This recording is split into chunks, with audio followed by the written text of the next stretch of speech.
മലയിൽ അടുത്ത ദിവസത്തേക്കുള്ള തയ്യാറെടുപ്പുകളുമായി ഉറങ്ങിയ പലരുടെയും ജീവൻ അന്നത്തെ മലവെള്ളപ്പാച്ചിൽ അകത്താക്കിയിരുന്നു. അത്ഭുതകരമായി രക്ഷപ്പെട്ട പലർക്കും അമ്മയും അച്ഛനും ചേട്ടനുമെല്ലാം ഈ വെള്ളപ്പാച്ചിലിൽ നഷ്ടപ്പെട്ടിരിക്കുന്നു. രക്ഷപ്പെട്ട പലരും ഉടുതുണിയിൽ തന്റെ സ്വത്തും സമ്പത്തും എല്ലാം വിട്ടെറിഞ്ഞ് ഓടിയവരാണ്.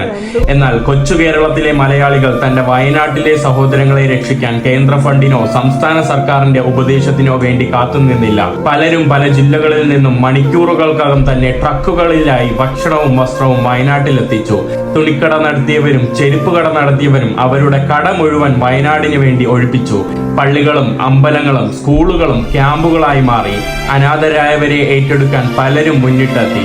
ചെറിയ കുട്ടികൾക്ക് മുലപ്പാൽ നൽകാൻ വേണ്ടി മാത്രം ദമ്പതികൾ വയനാട്ടിലെത്തി. പല കളക്ഷൻ സെന്ററുകളും 2 ദിവസങ്ങൾക്കുള്ളിൽ തന്നെ ഭക്ഷണം കൊണ്ട് നിറഞ്ഞു. നേരം ഇരുട്ടാവുമ്പോഴേക്കും വയനാട്ടിൽ വൈദ്യുതി എത്തിച്ചു. മലയാളികൾ ലോകത്തിന് മുന്നിൽ പലപ്പോഴും